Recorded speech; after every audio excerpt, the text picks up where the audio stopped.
कवि और धनवान आदमी। एक दिन एक कवि किसी धनी आदमी से मिलने गया और उसे कई सुंदर कविताएं इस उम्मीद के साथ सुनाई कि शायद वह धनवान खुश होकर कुछ इनाम जरूर देगा। लेकिन वह धनवान भी महाकंजूस था। बोला, तुम्हारी कविताएं सुनकर दिल खुश हो गया। तुम कल फिर आना, मैं तुम्हें खुश कर दूंगा। कल शायद अच्छा इनाम मिलेगा। ऐसी कल्पना करता हुआ वह कवि घर पहुंचा और सो गया। अगले दिन वह फिर उस धनवान की हवेली में जा पहुंचा। धनवान बोला, सुनो कवि महाशय, जैसे तुमने मुझे अपनी कविताएं सुनाकर खुश किया था, उसी तरह मैं भी तुमको बुलाकर खुश हूँ। तुमने मुझे कल कुछ भी नहीं दिया, इसलिए मैं भी कुछ नहीं दे रहा। हिसाब बराबर हो गया। कवि बेहद निराश हो गया। उसने अपनी आप बीती एक मित्र को कह सुनाई और उस मित्र ने बीरबल को बता दिया। सुनकर बीरबल बोला, अब जैसा मैं कहता हूँ वैसा करो।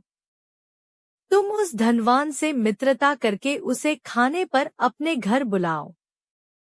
हाँ, अपने कवि मित्र को भी बुलाना मत भूलना।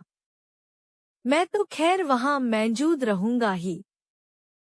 कुछ दिनों बाद बीरबल की योजनानुसार कवि के मित्र के घर दोपहर को भोज का कार्यक्रम तय हो गया।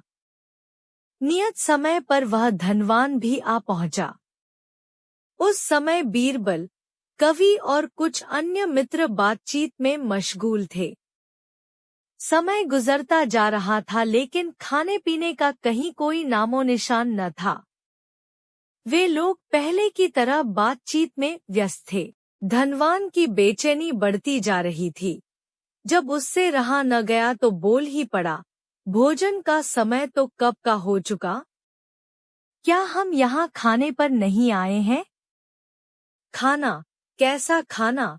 बीरबल ने पूछा। धनवान को अब गुस्सा आ गया। क्या मतलब है तुम्हारा? क्या तुमने मुझे यहाँ खाने पर नहीं बुलाया है? खाने का कोई निमंत्रण नहीं था। यह तो आपको खुश करने के लिए खाने पर आने को कहा गया था, जवाब बीरबल ने दिया। धनवान का पारा 7वें आसमान पर चढ़ गया। क्रोधित स्वर में बोला, यह सब क्या है? इस तरह किसी इज्जतदार आदमी को बेइज्जत करना ठीक है क्या?